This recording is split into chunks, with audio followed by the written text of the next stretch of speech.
to On the Line. I'm Will. And I'm Kayla. This week we're talking to Tony Rose. He is an on-air personality at WDNS in Bowling Green, has been in radio for about 20 years now. I actually got my start in radio, and at my first full-time gig, Tony was there, and he is the one who showed me that social media can be more than just for staying connected to family and friends. It can actually be important to business strategy. So I kind of owe a little bit of my career to him. That's cool. So how do you know Tony? Yeah, I've worked with Tony off and on over the years at WBKO, and definitely with Sublime here, working on the Stuff the Bus Foundation that he's put together. Some of my earliest memories of working in TV production was being on some of those shoots for Stuff the Bus back in the day. So I've kind of known Tony as not only a host of Tony Rose Morning Show, but as the founder and of Stuff the Bus Foundation. So it's been really cool to get to see that grow and talk to him about that path that he took to get there. Yes, and he is a hilarious guy, which I know all of our listeners will find out in this interview. Enjoy.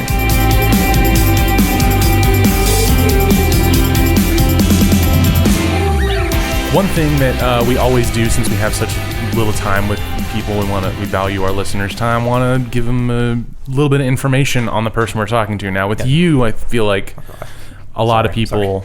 Do you want me to adjust the mic, by the way? I can move it up if you don't want to sit so low down here. I'm a dumbass. Okay, we're good. Okay. So 3 I statements. Yeah, I am a dumbass. I can't swim. All right. But no, so we... Sorry, you threw me off there. I apologize. So we start off with 3 I statements just to kind of give you an idea of your background as on a personal level as well. Yes. So do you have those? Yes. Actually, I have a 4th one too that I didn't write down, but can I? Hey, we'll take a 4th. You sure? Yeah, okay. Yeah, for you. All right. So these are the 3 serious ones. Then I got one that you wouldn't believe it. Okay. All right.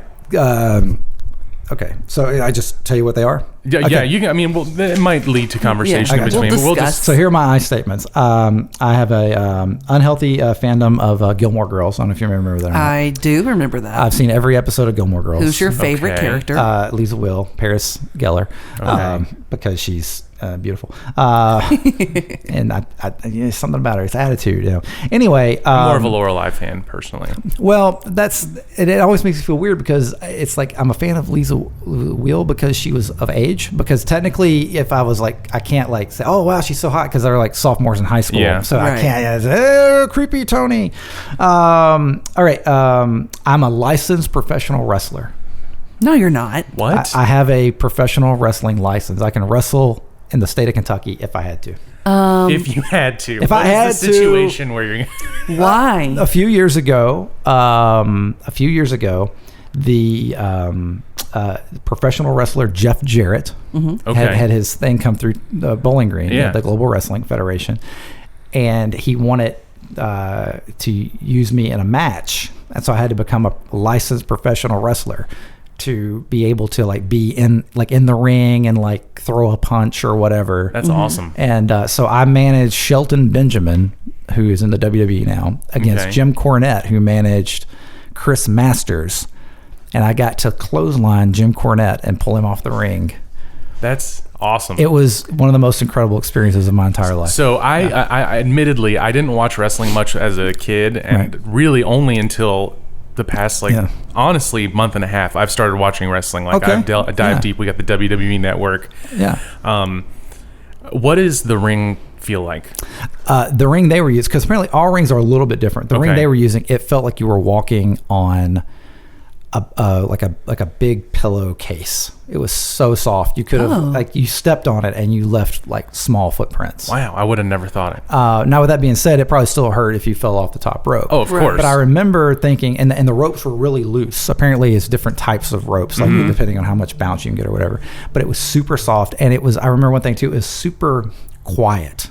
Like when you're in that area, because you don't think about it, you got all the people screaming and yelling and stuff, but I could hear everything that was being said in that immediate circle. That's so wild. like when the wrestlers, were talking about, because like he was like, hey, I'm gonna roll out of the ring and I want you to start running from me, and then and it's like they were talking about the whole thing, like in the match and during the match, just the booking on the fly. Yeah, because you can hear them like kind of call audibles to each other, like well, not hear them, but you can see it.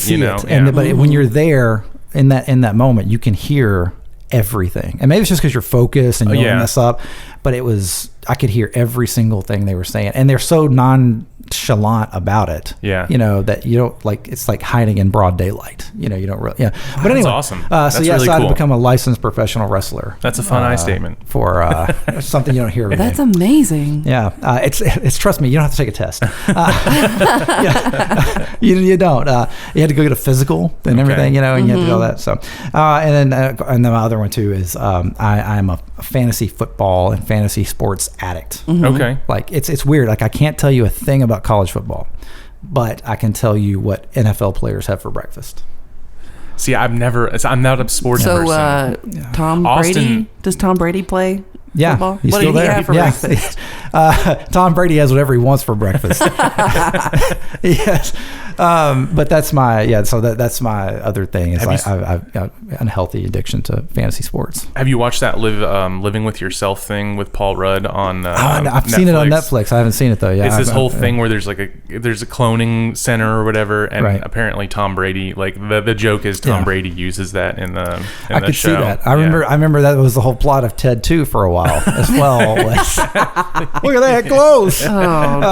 It glows. Ted. And I have a fourth one that is I didn't put down, but I'll share it. And I've just found this out as I've gotten older in life. Certain things happen when you turn 40. Okay, a little heads up because you guys are not quite there yet. You both are young bucks. But when you turn 40, certain things happen. The music of Hall & Oates makes sense. Yeah. That's always made sense. It totally to me. makes sense. But like a whole nother level of I get it, man. Oh, wow. You find the depth of Hall & can't go for that. Yeah. And then also when you turn 40, as a dude, this happens for guys especially, not only does your hairline start receding, but you also start driving a Nissan Frontier. And you never notice how many Nissan Frontiers are on the road, but they're everywhere. They're like stormtroopers in Empire Strikes Back. They're everywhere. You don't realize, you don't count them, but they're there. So that, and the other thing too, I'm blown away. I don't care what kind of day I'm having. I don't care if I've got a migraine headache or work is lousy or whatever. A photograph of a dog going to the bathroom will make me laugh. It's like a weird, there's something wrong with me. No. I don't know what it is. No. But it's But you don't have a dog. You're a cat person. I'm a cat guy. Yeah, I'm a cat guy. But a picture of a dog. If I want to have if I want to smile. Number one or number two? Two. Only two. No, one, not so much. But two. But there's something about it because you just Google the image. It makes me smile. I don't care what kind of day I'm having. But if I see a dog pooping, I'm gonna laugh. Well, Rhett and Link did that thing where they had a picture of a dog mating or pooping, and you had to and they would show the dog's face, and you had to figure out what it was before they panned out. So I could probably actually nail the majority of that. That's a pooping dog right there. I can tell. I've seen that. So if you're having a really rough day, all I have to do is be like, hey Tony, just Google image. Here's a picture of a dog pooping, and the day's gonna get better. I could have gotten the worst news ever. But if there's a dog pooping, it's going to make me laugh. I can't help it. Those are all very good. I could be at the sad funeral of a friend, but if you put a dog pooping up on the board, it's I can't. I don't mean to laugh, but I can't help it. Sorry. And I truly think that I've Google imaged every dog pooping. I've seen every one on Google. I don't think you can post. There has to be new. Start posting new pictures of dogs pooping. Tony Rose needs it. We both have dogs. Yeah, we can just start giving you a daily. I'm gonna laugh. I'm gonna laugh. Daily dose. Because and the next time your dog is pooping, dose number 2 dose. Yes. DOS. And next time your dog is pooping, for what it's worth, just look at the vulnerability in that little dog's face. Because that's a dog that would do anything for you at any time. It's truly man and woman's best friend, except in that moment that it's pooping, and it knows at that moment it can't do anything to help you. So sad. Nothing. It's in the eye of the storm at that moment. I know exactly what you mean, though. Yeah. Oh my gosh. I'm sorry. So that's my other thing. No matter what the day is, you show me a dog pooping, I'm going to chuckle. All right. So we should probably wrangle this cattle herd back to center. Anyway. No, those are fantastic. I bet you your past guests didn't go, let me tell you about dogs pooping. No. Definitely not. Not at all. Anyway. It's always a wild ride when you're involved. Thank you. So you've worked in radio for over 20 years now. We were just saying that you're in your 21st year.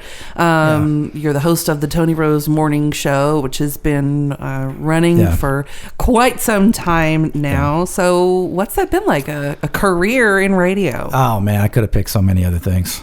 Every day it's like, gosh, there's other people. What dawned on me the other day, it's like, I started radio in 1999, and it dawned on me the other day that's like I have no skill set. There's nothing I can do. I don't know what I would do if I didn't do radio. I don't know if that's the way I'd put it. It's a specific skill set. You have a very specific set of skills. Yeah. I can fold boxes. Look at there. Look at that box. It's perfect. But you do so much more than that, though. Well, that's how radio has evolved, and that's how we have to tackle it. And that's not just radio. That's podcasts. That's broadcasters. That's what you guys are. That's what storytellers. You know.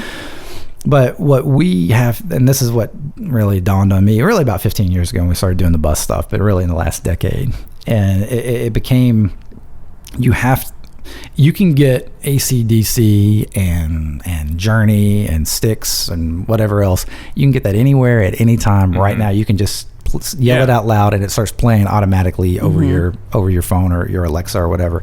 But what you can't get, and what Pandora can't give you, and what iTunes or whatever can't give you, is the involvement. That's why I tell people, it's like we're running for office. Right. We're constantly running for office, and there's never an election day. And it's the same way with Sublime. It's the same way with what I do. It's the same with radio. It's with anything. You're always running for office. Yeah. And really, that's how I see it with life. Whether you're out there trying to sell a car, or you're out there trying to sell a house, or whatever your line of work is, you're always campaigning. And I think that's where broadcasting and radio especially has turned into. It's like you can get the music anywhere, but what are you doing that you can't get in our competition? My competition isn't what they're doing at Commonwealth or Forever or wherever. It's what can I do different that's not being done on iHeartRadio or Pandora or over your Alexa or whatever it is. Or Spotify. Spotify, whatever. Exactly. Yeah, Spotify. Yeah. So those are the things where, like, when people say, like, well, my competition is XM, not across town. Yeah.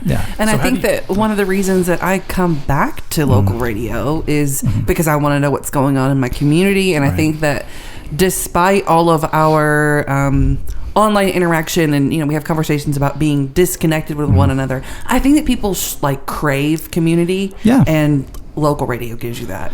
And that's where we're at now, because again, that's the one thing, that's the one card in the deck that local radio has over anything else out there, is the fact that we can physically go be there. We can use our platform to help promote whatever that is, whether that's a concert, whether that's a business or whatever it may be. We can still use our platform. And now as we head into 2020 and beyond, it's figuring out new ways to use that platform, not just airwaves. And the technology that social media you're using and stuff, that's making it easier for you to take it places too. So I mean, you've come with us to SkyPack sometimes and done stuff there. I mean, what is the technology side of things? How has that opened up some new possibilities for you? I think that is how when I talk to people about broadcasting now, not just radio, is like I tell people I do two shows. I do a morning radio show from 6 to 9 a.m. every day, and then I do a 24-hour social media show where you're never really off. Kayla, you know that. Well, you're never really off the clock.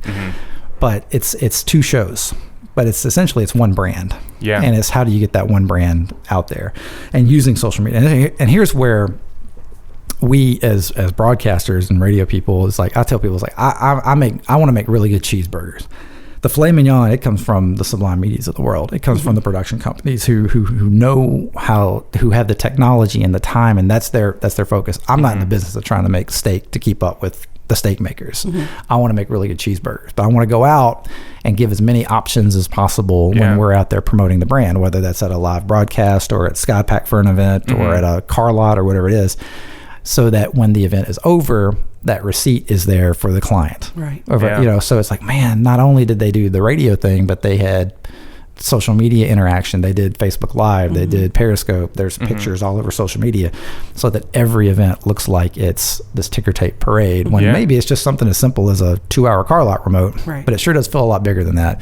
And that's where the loyalty happens to us with clients. And nowadays, when you have so many different ways that clients' dollars are getting spent, or sponsors' dollars, or whatever it may be, you have so many options. It's like, well, here's what we can do. So it becomes a little bit different for us. It makes us stand out against our competition, where it's like, well, we're going to do this, this, this, and this, and this. Okay, well, I remember them. When it comes time to figure that budget out. Exactly. Yeah. So you mentioned being on it. You're perfect. You mentioned being on 24/7, especially online. Yeah. I know, like, you talk about being a radio personality. It's really like developing a personality. Yeah. But I imagine that working for 20 plus years, like, it's kind of become a big part of who you are as a person. Yeah. What I'm trying to ask, I guess, is how do you reconcile Tony Rose and like Anthony Rose? Yeah, that's tough. That's something where that's a good question. For a long time, there was no separation of the two, and I feel like that's where, like, and again, it was where we were, where you felt like, Kayla, you know where I'm at with this, but it's you get into that frame of like you become it's almost like it's like a split personality in a way, And for me, it was like having that moment where it's like, okay, I have to be able to disconnect. I can't be Tony Rose all the time, and then you kind of realize that once you stop the gimmick, once you turn the gimmick off, and that's Tony Rose is a gimmick, that's just the gimmick. That's just like Hulk Hogan wasn't always Hulk Hogan. Yeah. You know what I mean? Like The Rock isn't always The Rock. Yeah. There's so, and again, what can I say? I look like The Rock. I mean, look at these gun show, but it's, but I talk like the goat from Adam Sandler. Who knew? I was gonna say. Who knew? Hey, Sandman. Anyway, so, but you start to realize that it's two different worlds. And, for me, that was about 10 years ago when it kind of became to the point where it's like, I have to, or I'm going to lose everything, and then you start realizing other things are more important. It's like, wow, okay, life's going to go on, and you stop worrying about your spot. Everybody's got their spot. It's like, man, I don't want to lose my spot. I don't want to lose my morning show gig, or and you kind of like let a little bit of that paranoia go. The stuff where it kind of keeps you up at night, going, if I don't. Because that's ultimately what it is paranoia. Well, and it's like, I got to go do 15 community events, or I got to go do this. If I don't, then I'm going to become irrelevant. And then if I become irrelevant, then I'm going to be outdated and let go or whatever.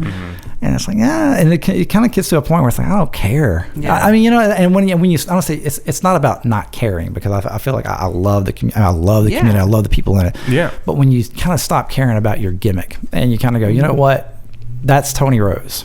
It's like, and I don't need to have a hot take on everything, and I don't need to go out and try to do every single thing. Right. Because a lot of times you go do stuff and they don't even value that you're there. Right. Honestly, it's, but it's finding the ones that really do matter to you. And then you start realizing that other things are a lot more important. I mean, an example was like, I did 253 straight WKU basketball games. Oof. I remember when you used to do 15 years of basketball.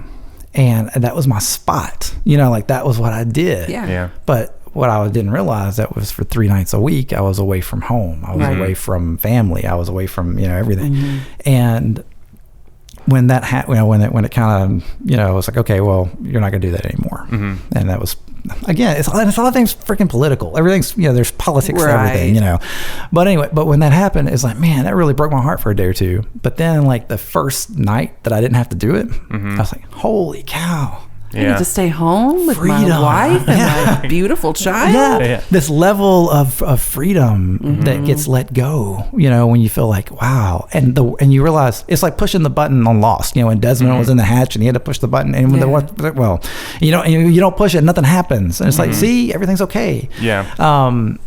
It was like that was Stuff the Bus. It's like, man, I got to go live on that damn bus again this year. Right. And then it's like, man, but when you start bringing other people in and you start kind of rebranding it and telling the story a different way, you know what, the world will move on, and everything will move on.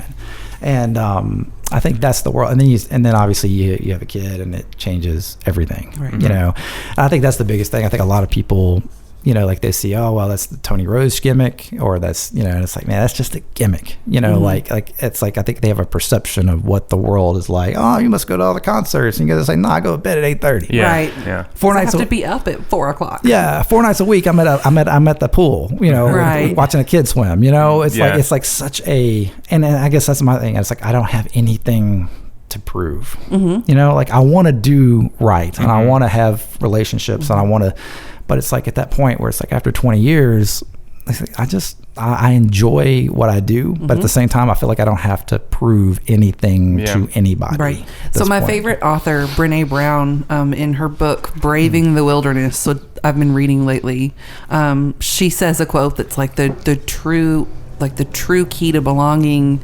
is like to not belong to others, but instead first belong to yourself. See, isn't that a good quote? I know. I wish I could read. I got in radio. There's no reading involved. I'll read it to you. I'll record the audiobook. That would be so awesome. Just send it to you. That's so cool. Yeah. Yeah. But that's exactly what it is. It's like, you start living for yourself and the people that are immediately there with you, and then everything else kind of falls into place. Yeah. And the stuff that you really you thought you needed, it's not really there, Do you also find that like when you do take that time to turn it off, that the product you are giving to the people gets better because you have that downtime to kind of recharge too? Yeah, it's kind of, and that was a big thing that happened, especially in the last few years. But when I went downtown to work at D93, was for the first time I felt like, and it's not just where I was before, but even before that, and just in general in the industry, I felt like for the first time, like I didn't have like this.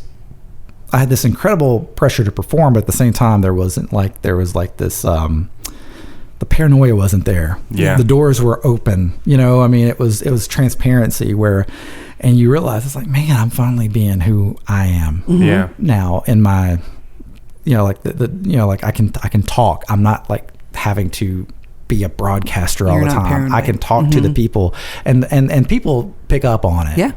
Whether it's in the way you are presented on air or just the way you type out a tweet, they pick up on sincerity and Definitely. they pick up on the real being real. Yeah. And I think that's kind of where, especially in the last few years, where it's like, the less you, let's say, the less you try hard, but it's like the less you have to feel like you have to invest, the more you end up, and it's quality over quantity. Exactly. And it's giving them good quality. And being in a good environment like that really it takes it a long way. That's something that I've not been at Sublime very long, but I love it here, and I feel like I can truly be myself, and that's something that I really appreciate. And it seems like you've got that same environment too. Yeah, and it's seeing how like how our business is evolving, because at the end of the day, we're all in the same business. We're storytellers. I tell stories on the radio, you guys tell story through the way you guys create art with video and content, and and it's the way that we're telling stories in 2020 and beyond is constantly evolving. And I think having that open-minded side to it, and working in an environment where the transparency is there, where you feel like that your opinion and your vote matters, and it's not just my way or the highway, right. and the people telling you that are stuck in the past, maybe. So well, and I think that like giving things space and taking time for yourself, that also allows other people to step in and realize their own dreams. And that makes me think of what you've done with Stop the Bus and turning it into a foundation, which has been so amazing for the community, and has been able to reach so many more people. Yeah, that's the thing. Something that started 15 years ago. 15 freaking years ago, man. It was a different game, man. I was in I had hope. It was like major. I had like 2 Star Wars franchises ago, man. Holy cow!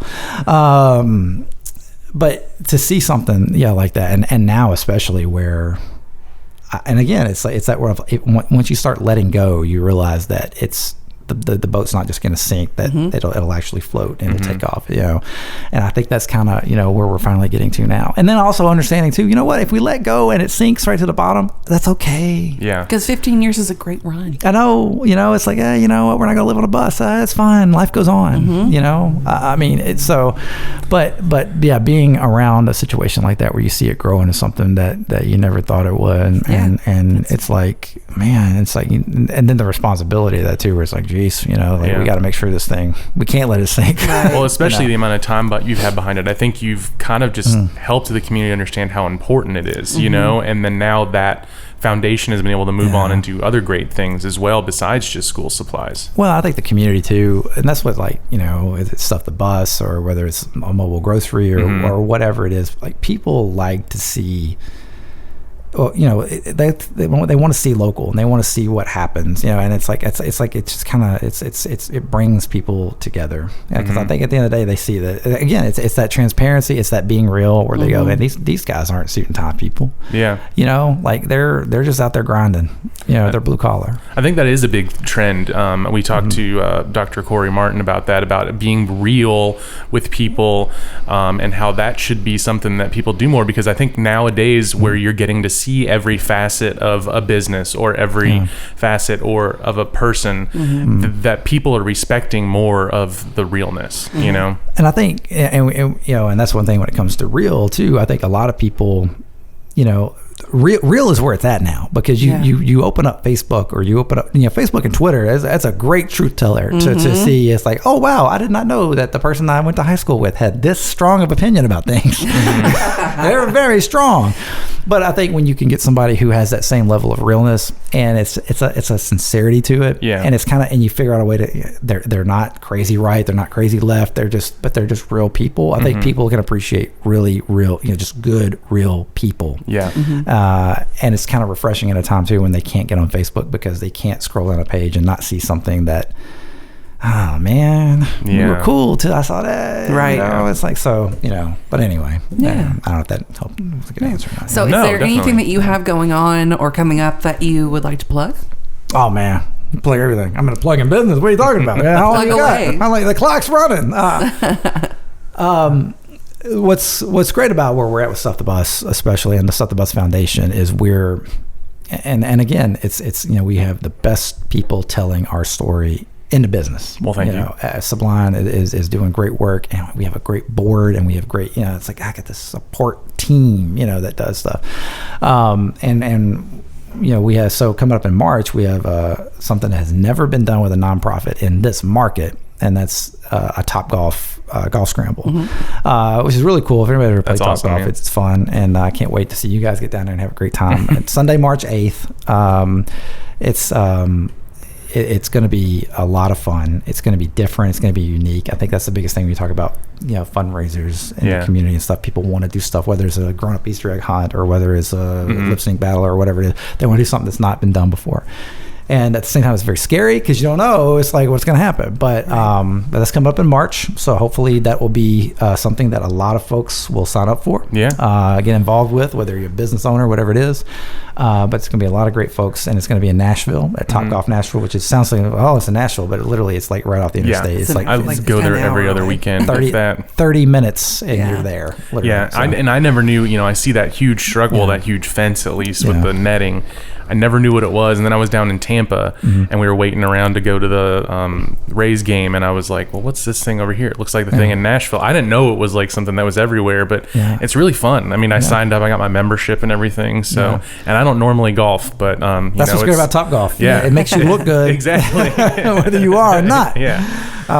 So we're there, and hopefully, as we head into the spring and summer, we'll be doing a lot of fun stuff, and we'll see what happens. That's awesome. We'll see what happens from there. So. One thing we kind of wrap up the episode with is just kind of one touchstone or piece of advice, or it might even be a book or something that you've read. I know you said you don't read. But, we gave that up. So maybe a movie, maybe a documentary you watched. I mean, or anything really, just a piece of advice that really kind of formed who you are and, in the industry or... Well, we mentioned it earlier, and this is what I would tell anybody out there. It's you are always running for office.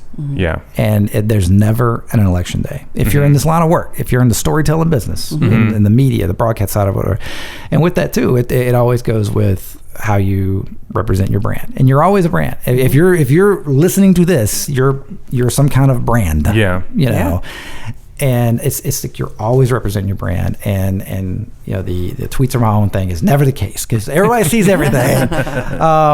But I think that's where where we are, and that's where I am, and I think that if I could relay that to anybody out there who's wanting to go into this line of work, whether it's radio, TV, social media, any kind of marketing, influencers, if you're an influencer, you are running for office, and you have to understand there's not a Super Tuesday in the future, but you're always representing your brand and the people around you. So that's great. That's what I got.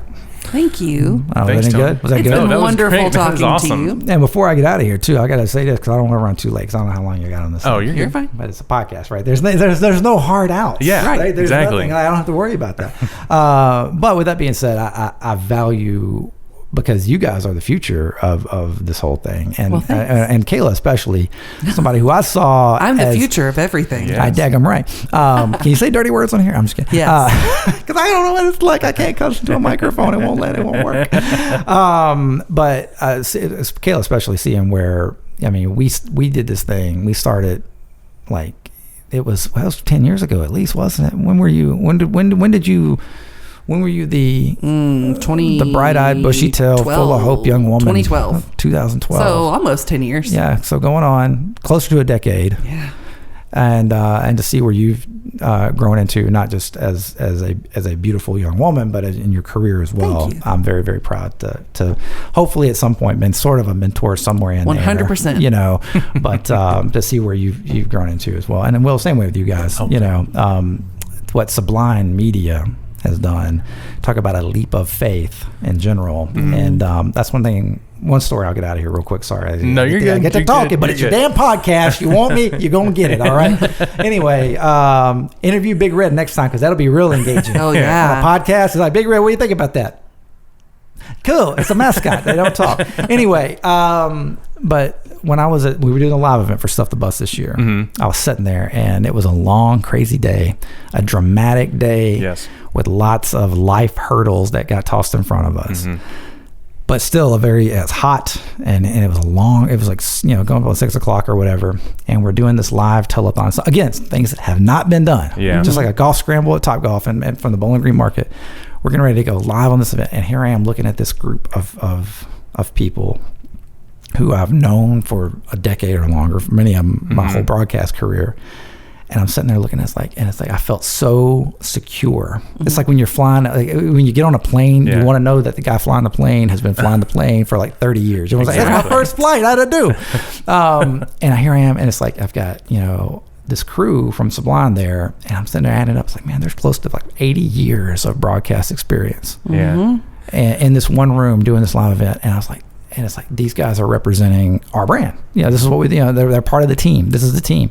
And I was like, man, that's so cool. And it's like all of these guys took a leap of faith that the bills would get paid, that so to Austin and John and all you guys, you know, for taking that initial leap of faith, it's made everybody better. Well, thank you. It was great to be there. The weird things trickle down. It was great to be a part of that, and it trickled down enough that I'm able to. I know. It's leaps of faith. It's like you're in this safe bubble, and it's like, so it all takes that, you know. So anyway, hats off to you guys. But thank you very much. Appreciate you being part of that journey. But I just felt it was just such a weird feel. I looked up, I was like, man, I got the best damn, like, it's like this is like the all-star team. You know, like I couldn't have built like this. This is like the, you know, like the freaking New York, the 27 Yankees or whatever. I mean, well, let me tell you, I came out of retirement from directing for that, and I was sweating bullets for a little while, but we got it pulled off. Well, you know, poor Max Winnett, you know, from WNKY, who co-hosted that with me. Yeah. So he was nervous. He was scared to death. He's like, I don't, you know, because he didn't really know you guys. He's new to the market. And I'm sitting there, and I lean over, and it's like, Max, you got 70 years of TV experience. It's like, and it's nothing against, because they got a great crew in Atlee, and they're great guys. But it's like, dude, you'll never work with this many years of experience. Like they wear Emmys like Flava Flav does a clock, man. It's like I got Emmys looking at me right now. They polish them up and they put a light on them, and it's like they're good. They know what they're doing. They just look good. Yeah. So it was like that. We're good, man. We're flying we're flying at 30,000 feet. Thank you guys very much, man. Thank you, Tony. Really appreciate you being here and talking to us today. Cool.